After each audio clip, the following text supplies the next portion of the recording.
Ils exercent à Paris ou en Bretagne. Tous ont en commun d'être bretons. Tu connais Cécile Corbel, Artistes, avocats, grande musicienne bretonne. politiques, hommes ou femmes d'affaires, 4 à 5 fois par an, ils ont rendez-vous chez Fauchon, maison bretonne elle aussi de la direction jusqu'aux cuisines. Les dîners celtiques offrent une parenthèse dans des agendas bien chargés, l'occasion de parler du pays au premier verre et puis, dans une telle concentration de décideurs et de chefs d'entreprise, Ah bon, alors là, ça m'intéresse.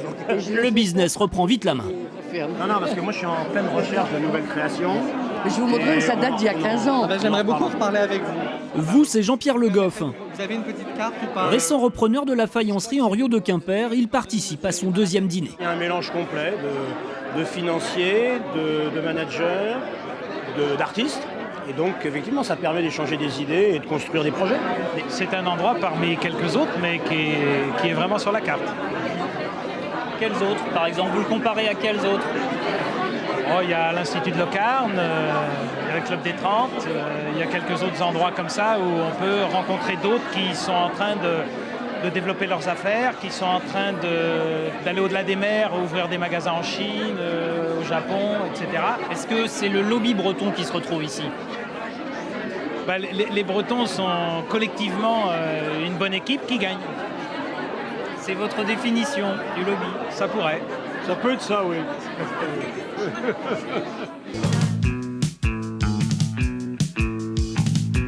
Universal Music, dans l'un de ses bureaux de la rue des Fossés Saint-Jacques, un Lorientais, un habitué des dîners celtiques aussi. Si, là, il y a... Tiens, ça, c'est un lien très fort avec mon amour de la musique. Premier album de Marquis de Sade. Puis bon, on m'a offert ça aussi, tu vois. Apparemment, ça fait peur un peu aux Parisiens, je sais pas, mais pas... Voilà. Dominique Gau peut se vanter d'avoir produit ici le succès français de 2011. Là, il y a le disque de diamant de Nolwenn. Elle est bien, la photo. Bretonne de Nolwenn Leroy a dépassé le 1 million d'exemplaires. Pour la première fois, son directeur artistique, dont l'enfance fut baignée par le festival interceltique, a trouvé l'occasion de promouvoir la musique bretonne. Une belle aventure musicale qui flirte aussi avec l'engagement. Il y a le brogose quand même dans l'album. C'est pas ça, pour le coup, c'est pas le fruit du hasard. Nolwenn avait envie de chanter l'hymne breton. Donc ça, c'était vraiment une volonté, et aussi la volonté d'avoir, en premier extrait, un titre chanté en breton aussi. C'est historique, en fait, quoi. En tout cas, un titre qui passe à la radio chanté en breton, mais un album numéro 1 avec un titre en breton en France, c'est très clairement historique. Et depuis, Dominique ose la carte Bretagne, un album de chants de marins, Paris gagnant, déjà 200 000 exemplaires vendus et bientôt un best-of d'Alan Stivell. Pour le réaliser, le Breton appelle un autre Breton. Vous venez avec nous? Comme une inconsciente préméditation. C'est bien. Ouais, pour la guitare. On a commencé à travailler ensemble avant que en fait, finalement, je suis au courant qu'il sa maman soit bretonne, qu'il ait une maison à la Torche. Ben, tu vois, tu peux en parler mieux que moi, tu vois. Donc c'est en ce sens que c'est un peu un hasard. Non, c'est pas un hasard, en fait. Non, mais c'est vrai que je pense que Dominique a pensé à moi pour travailler avec Alan, parce qu'il sait vraisemblablement que la musique d'Alan Stivell, il y a de fortes chances pour que ça ait bercé mon enfance, et c'est le cas. Éloignés de leur terre du bout du monde, les Bretons trouveraient donc en leurs racines partagées ce supplément de confiance qui favorise les affaires. Cet éloignement exacerberait aussi leur fibre identitaire. Moi, j'ai envie de faire Obispo en ouverture. C'est quoi l'actualité? Qu'en est-il à Paris Match? Gilles Martin-Chauffier y est rédacteur en chef et la plume de cet enfant de l'île aux Moines glisse parfois vers l'ouest.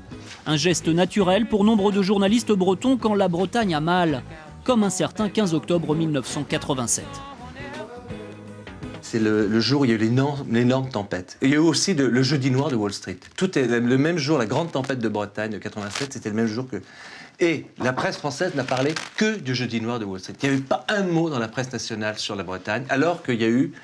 Ouest France a fait des numéros spéciaux. Enfin, la Bretagne a été ravagée, parce que moi, j'ai ramené mon père de Paris à l'île aux Moines.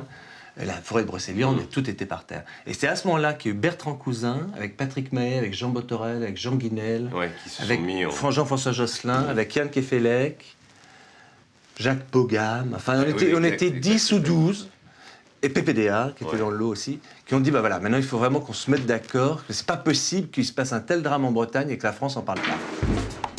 Le journal est aussi dirigé par un Breton.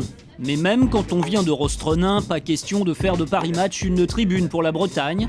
Cela n'interdit pas de rester attentif. C'est un journal populaire et une fois encore, je vous dis, c'est le journal de tous les Français, de toute la France. En revanche, il nous est arrivé parfois d'avoir des choses, de faire des sujets audacieux. Je vous ai juste montré celle-là. Cette double page, c'était un beau moment. C'est un beau moment d'émotion où on avait, je pense que c'est la dernière fois qu'on a vu autant de Bretons sur les Champs-Élysées. Et c'était donc cette parade.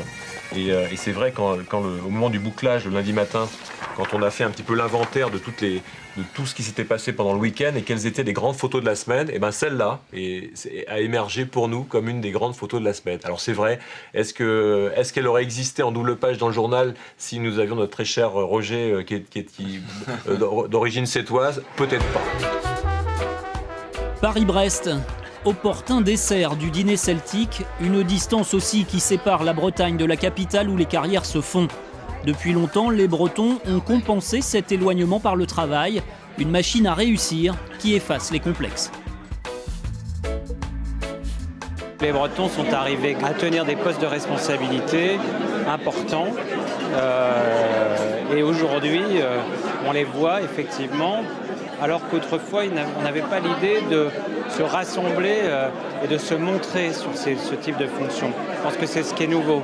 Aujourd'hui, les Bretons se montrent à Paris. Et pour entrer dans ce club des Bretons qui se montrent, la naissance ne suffit pas. Il faut d'abord démontrer un talent, bâtir, développer, en somme devenir un digne représentant de sa terre d'origine.